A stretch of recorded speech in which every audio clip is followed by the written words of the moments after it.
Shalom Bapak Ibu, kita jumpa lagi di hari ini. Mari kita akan renungkan firman Tuhan kembali. Kita berdoa. Bapa di sorga, dalam nama Tuhan Yesus, kami bersyukur buat hari baru yang Kau rahmati. Kami boleh ada lagi sebagaimana kami ada karena anugerah-Mu. Kami mau melandasi hari ini dengan firman-Mu. Mohon hikmat dan pengertian dari Roh Kudus. Dalam nama Tuhan Yesus. Amin.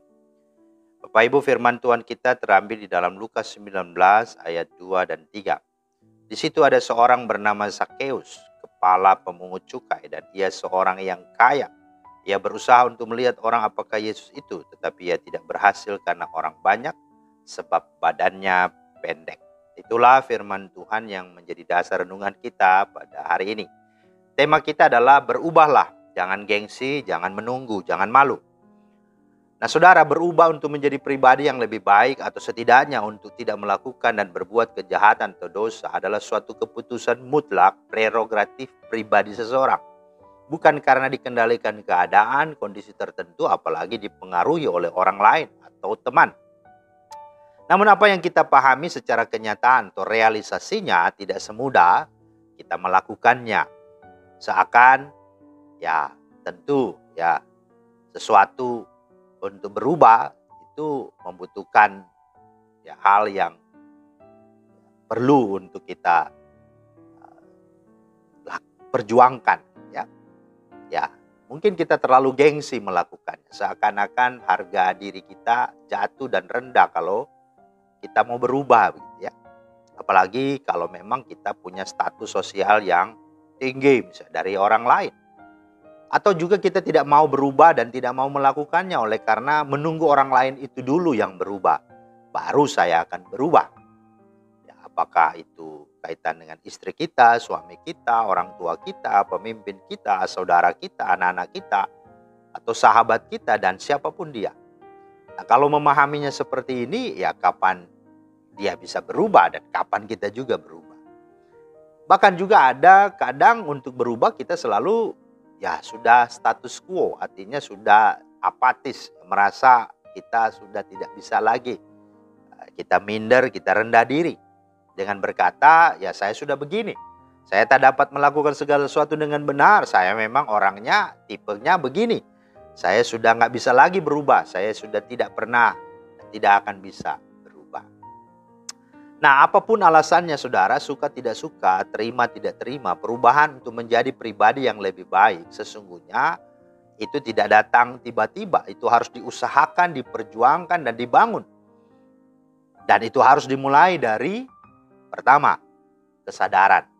Sadar bahwa sekalipun ia seorang yang kaya raya, kalau dalam hal ini adalah Zakheus, namun dia sadar kekayaan itu tidak dapat membuat ia bahagia dan menikmati kehidupan ini. Kemudian dia juga harus sadar bahwa segala harta kekayaan diperoleh dengan cara memeras dan merugikan orang lain tidak akan diberkati Tuhan dan juga tidak akan disukai dan disenangi oleh orang lain. Itu sebabnya orang lain membenci dia dan memberikan stigma dia orang berdosa. Jadi saudara, ini yang harus disadari. Nah, yang kedua adalah saya. Saya artinya untuk berubah jangan menunggu orang lain. Atau menunggu keadaan dulu. Tetapi dimulailah dari diri kita sendiri. John Wesley berkata, lakukan semua yang kamu bisa dengan segala cara yang kamu bisa.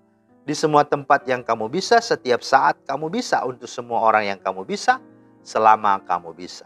Jadi memang mulailah dari diri kita sendiri. Jangan menunggu orang lain. Dan yang ketiga, dikatakan sekarang. Artinya jangan tunda-tunda. Jangan menunggu apalagi cari-cari alasan yang tidak-tidak untuk berubah. Tetapi segera bangun, berdiri dan bertindak. Itulah yang dilakukan oleh Zakheus. Ketika dia mendengar bahwa Yesus sedang memasuki kota Yeriko, dia tidak menyia-nyiakan kesempatan itu.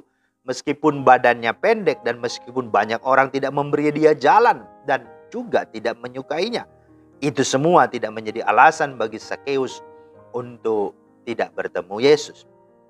Yang keempat, serius dan sederhana. Bahwa halangan dan rintangan justru menunjukkan keseriusan dan kesungguhan hati Zakheus untuk mau bertemu Yesus. Itu sebabnya dia mendahului orang banyak dan menaiki pohon ara untuk dia dapat melihat Yesus. Ini tindakan sederhana yang dilakukan Yesus. Karena bagi Sakeus, ya, ini tindakan yang sederhana yang dilakukan Sakeus, karena bagi Sakeus melihat wajah Yesus saja dari atas pohon sudah membuat dia bahagia. Dan kita melihat apa yang terjadi. Ya, tindakan Sakeus yang lahir dari kesungguhan hati dan kesederhanaan, ya, untuk mencari dan melihat Yesus dengan cara yang seperti itu tidaklah sia-sia. Justru dia mendapatkan yang lebih dari apa yang dia lakukan. Inilah efeknya, inilah akibatnya ketika kita memberi hati kita kepada Tuhan. Maka kita akan mendapatkan sesuatu di luar dari apa yang kita pikirkan, apa yang kita harapkan. Tuhan memberi yang terbaik. Karena itu jaga hatimu, rawat hatimu, dan segala sesuatu dimulai dari hatimu.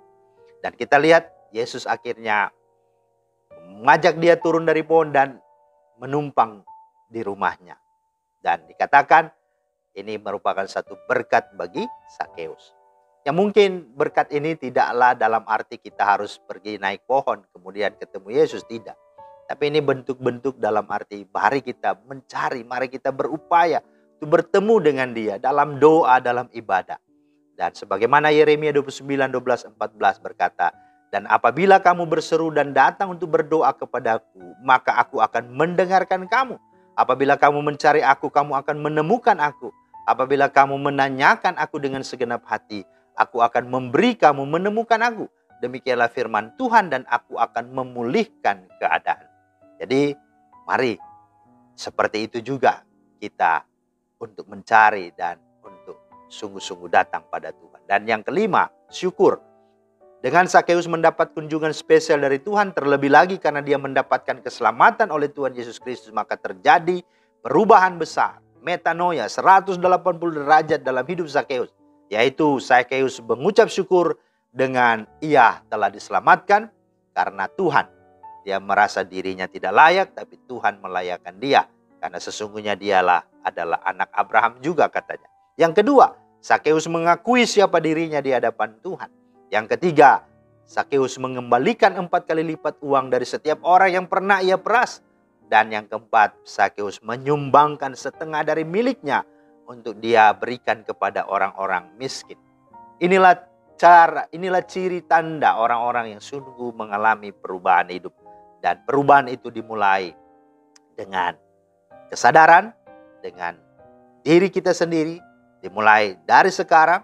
Harus serius dan sederhana, nggak usah tinggi-tinggi, besar-besar, dan dengan penuh ucapan syukur. Seorang yang bernama Stephen Furtick berkata bahwa iman tidak selalu berarti bahwa Tuhan mengubah situasimu. Terkadang itu berarti dia mengubah dirimu. Demikian juga C.S. Lewis berkata, Tuhan mengizinkan kita untuk mengalami titik-titik rendah kehidupan, untuk mengajarkan kita pelajaran yang tidak bisa kita pelajari dengan cara lain.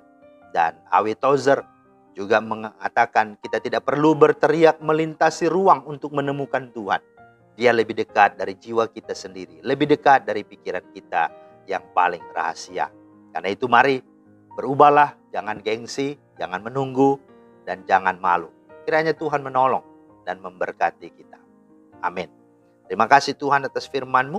Kami berdoa supaya Tuhan mampukan kami. Jikalau Sakeus dapat melakukannya, biarlah juga kami terus hidup untuk senantiasa menghidupi firman-Mu, meneladani apa yang benar, yang baik, yang telah dilakukan Sakeus. Doa kami, tolong kami supaya kami sungguh menghasilkan buah-buah dari pertobatan dan iman kami kepada banyak orang. Demi Kristus kami berdoa. Amin. Demikianlah firman Tuhan hari ini, kiranya menjadi berkat. Selamat beraktivitas, Tuhan Yesus memberkati. Shalom.